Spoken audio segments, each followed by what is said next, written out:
Hi, so I did a previous video talking about vows and narratives around Jeff Bezos and his wedding. But I want to talk about this more with like everyday type people and the patterns and things along those lines. So I was watching the Ultimatum Queer Edition. It's interesting. And how that goes is one woman proposes to another. Well, this is the queer invention, one. If it's heterosexual, it's one person proposes the other, and the other person says, "I'm not quite ready." And they go into this experiment. They call it an experiment, and they match you up with another person that you choose, and you get to be pretend spouses for a couple of weeks, see if it works, and then you go back to your original partner, see if it works, and then you have to make a decision whether you're getting married or not to whoever is in this mix. What's interesting is we're going to talk about the patterns now of people.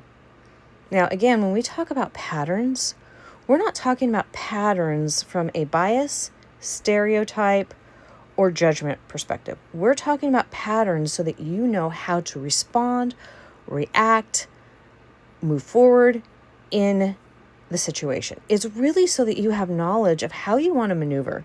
I want you to think about it this way. When you're making a quilt, everybody's a quilt in life. There's patterns in that quilt. Okay? The quilt has patterns.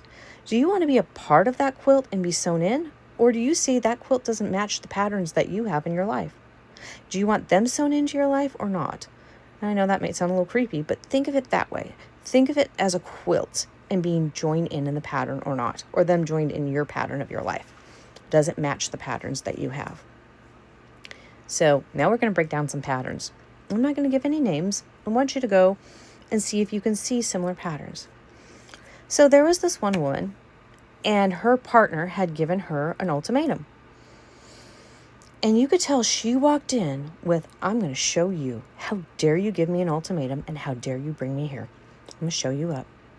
So what she did is she used words of affirmation to sweet talk as many women as she could, romance them, all that kind of stuff. And she got 3 women. And what ended up happening is one of the women caught her, called her out on it. And after she got those 3 women, and she was called out in front of those two women still picked her. And she picked the most vulnerable one of those 2 women so she could play some games. And you could see the patterns, not just because you saw what was going on behind the scenes, but you could see by the way she was talking, she was playing with some emotions. You could tell the minute she started talking to these people, it's like, whoa, what emotions are you playing with there, dear? Now, what's interesting is her partner was not in it that way, and her partner ended up not getting picked by anyone and had to go with the person that this woman that was trying to get everyone to, everyone be one that wanted her. She had to go with the one that her actual partner rejected. It was wow. And can you imagine that? Your partner gets 3 people who want you and you get nobody? That would be humiliating and hard to watch. You would feel such pain. But she set that up that way. She wanted it to go that way.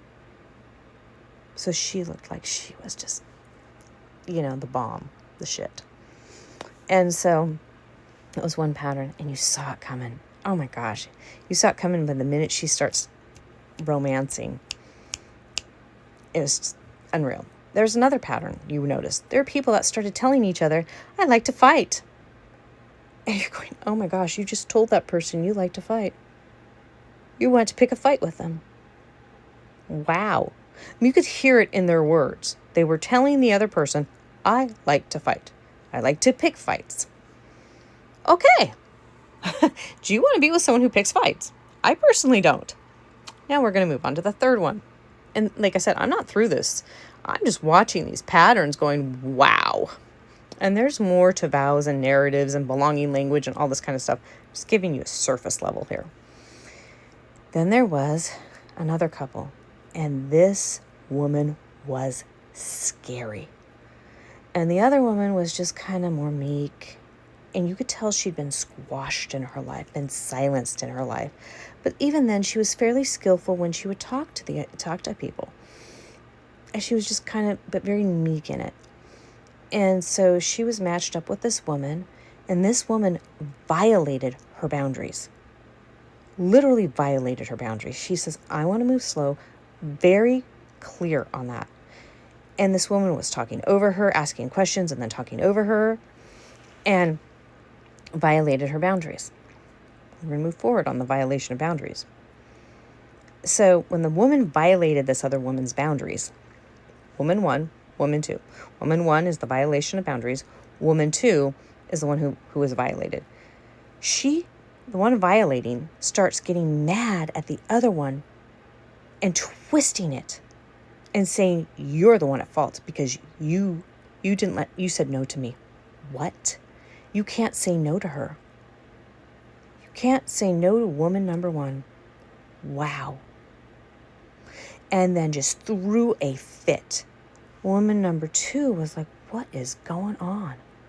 I can't believe this. And is trying to handle this as skillfully as possible, but is feeling berated and abused and is shutting down.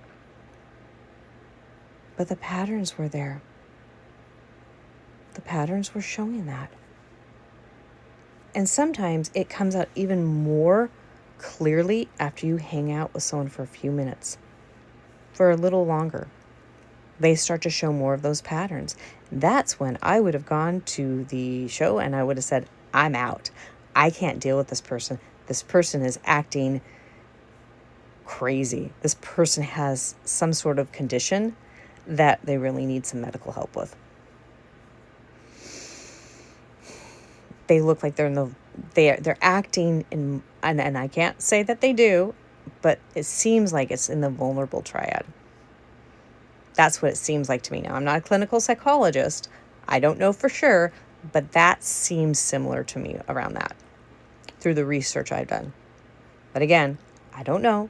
I'm not trained in that area. I don't know, so I can't make a judgment on that. But from the research I've done. So these are some of the patterns. And when we know the patterns, I really want to make this clear. When we know the patterns, we then know how to navigate relationships. We know how to navigate workplaces. We know how to navigate parenting. We know now how to navigate our own parents. We know how to navigate so many things. This is why this is so important. And this is why I am writing the book on this kind of stuff.